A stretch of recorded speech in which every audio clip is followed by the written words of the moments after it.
What is going on, everybody? Welcome to Party on Broad. Our Sixers draft coverage continues with one of my favorite targets for the Philadelphia 76ers. He is Jake LaRavia out of Wake Forest. We're going to break down his pros, his cons, his fit with the Sixers. Joining me, as always, my man Tiago at TiagoPHL on Twitter. If you haven't followed him already, you're doing yourself a favor. Go give him a follow. What's up, Tiago? What's up, Chris? LaRavia is not only yours, but a lot of people's favorites, including my own. Sixers fans, if you don't know this guy, go study him because he's a lot of fun to watch. He fits a lot of what the Sixers need. Offensively, defensively, I think he's going to be one of those guys that's going to skyrocket up the board come draft night.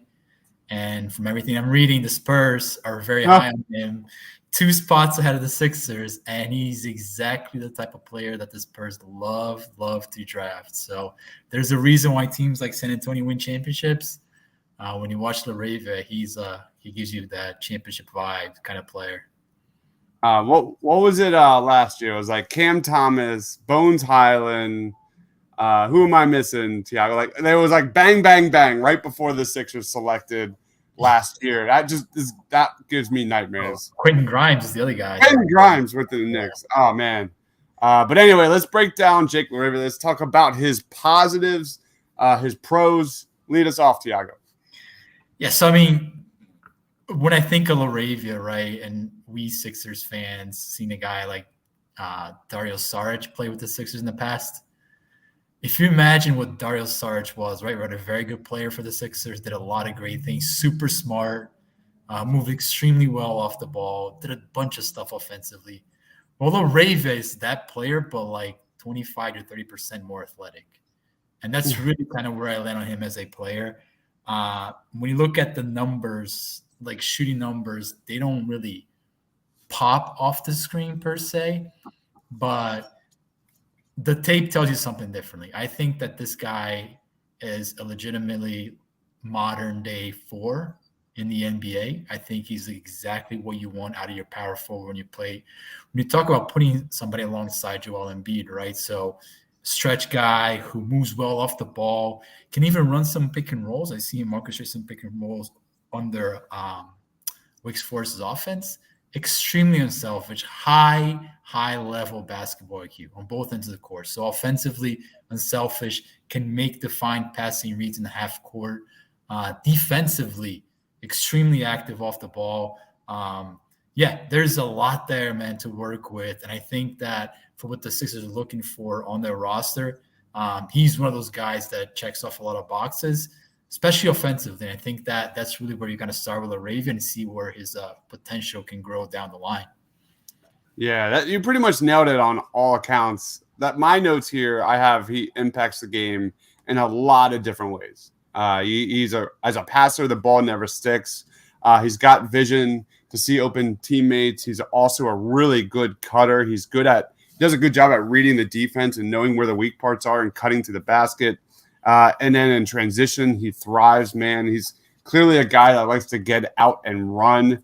And, you look at transition, 1.33 points per possession in transition. Yeah, man, he can finish off plays with an easy dunk or a layup. He can shoot. He can stretch the court. There's a lot that he brings. He checks off a lot of boxes. Let's go to cons, man. What are some negatives of this guy's game? So before we go to cons, a couple more stats, because you kind of mentioned it, Chris. You mentioned the transition stuff, which I think it's pretty cool. He also averaged 1.02 points per spot up possession in a half court. That's 73rd percentile. So you can see that even though the shooting numbers are not particularly overwhelmingly great, there's stuff to work there with LaRavia. He's also one of only 3 draft eligible players. They're 6'5" or taller with an assist rate of 20% or higher. So you see the passing IQ, the passing element come into play. And he's also one of only 3 draft eligible players to average steals and a block rate over 2.5%. So that's really gives you the whole picture with LaRavia as a prospect. I think, we touched on a lot of the other stuff on the podcast so far. I think defense, as a negative, obviously, you have to wonder a little bit about what he is in the NBA.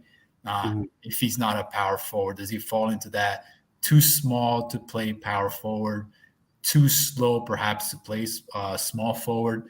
Does he fall in that tweener type range, or does he really have a defined position in the NBA? I think smart teams that kind of play a positionless style can recognize it up front and figure out a way to play him. The Sixers don't necessarily abide by that under Doc Rivers. They're more position driven lineups. But anyways, that can be a hindering factor for him. And I think also, when you watch him on film, he does have some tendencies to pass up shots and fall into that isolation post-up game, which I really don't think that's his play in the NBA. I think that his plays in the NBA is, like you said, moving off the ball, shooting off the catch, running in transition, spacing, cutting. So he's got to clean that part of his game up to be a more rounded prospect. But I think those things are very much can be very much worked on for sure.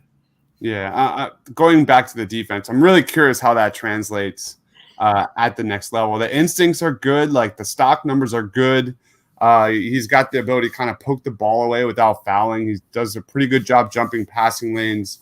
He's got a little rim protection as well, especially from the weak side. So there is something there, but definitely you look at that size, 6'8", 6'9", and curious how he will be able to defend, especially on the perimeter. Let's go into fit with the Sixers, man, and give me a grade out of 10, and I'll mark it down. I mean, this is as close as I think to 10 as you can possibly. I would give it like a 9.5, 9.75 range for LaRavia. I think the fit with – you talk about with a guy like Maxey, right, perhaps coming off some second units, pushing up pace, transition, getting down the court with Maxey. That's really exciting. You're talking about moving off the ball, screening and rolling again with Maxey, getting more playmaking out of Tyrese. I think LaRavia is a player to do that. Space in the court alongside, a guy like Maxey Thybulle on some lineups that way. Positional versatility. I hope you can play some 4, some 3. You can do that with the Sixers. I think the fit are endless with LaRavia, but it's going to take a coaching mind to realize that and put him in positions to test out if it works or not. I think, like I said, the Spurs are a team that will definitely do that if they draft him.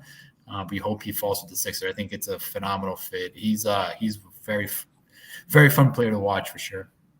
He's my first 10. My first 10 out of 10 for the Sixers.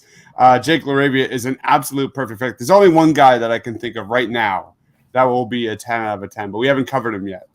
We will get there. I think I know who that is. I think you do too. But I think LaRavia just fits the bill. He has these elite intangibles that I think the Sixers are certainly looking for. I think he's got adequate lateral quickness and intelligence to not get lost defensively, and I think he'll fit in nicely, man. So for me, you look at him offensively, I think he can handle the ball a little. He can create a shot a little. He's comfortable absorbing contact, getting to the free throw line. On top of that, I think that that jump shot is projectable. I think it will translate. Yeah, so for me, Jake LaRavia is a 10, a freaking 10 out of 10, man. And I'm keeping track of all of our grades, and we're gonna put it out on Twitter, especially when we get closer to the NBA draft. Any final thoughts, Tiago? Plugs before we wrap it up and head on to our next NBA draft prospect. Yeah, man, if you love smart players, and when you watch the Sixers play, it's tough to identify really smart players outside of a handful of them. He's the guy, man. Like you watch these teams that play in the NBA Finals, there's a lot of high-level IQ being displayed on the court. Players that just understand how to play basketball at a IQ level, and he fits that bill, man. I think the Sixers definitely need players like that on the roster. They're also fun to watch because they make fun reads. They make the game more fun. And it's just overall a great fit. There were certainly times last year when I was like, man, wouldn't it be nice to have Dario back on this roster as a depth piece. But I think Jake can definitely do a little bit of that. But guys, follow my man Tiago on Twitter at TiagoPHL. One of the best Sixer followers, period. I am Dives, Mr. Crockpot. We'll see you in a few minutes. We're going to break down our next NBA draft prospect. Stay awesome, everyone.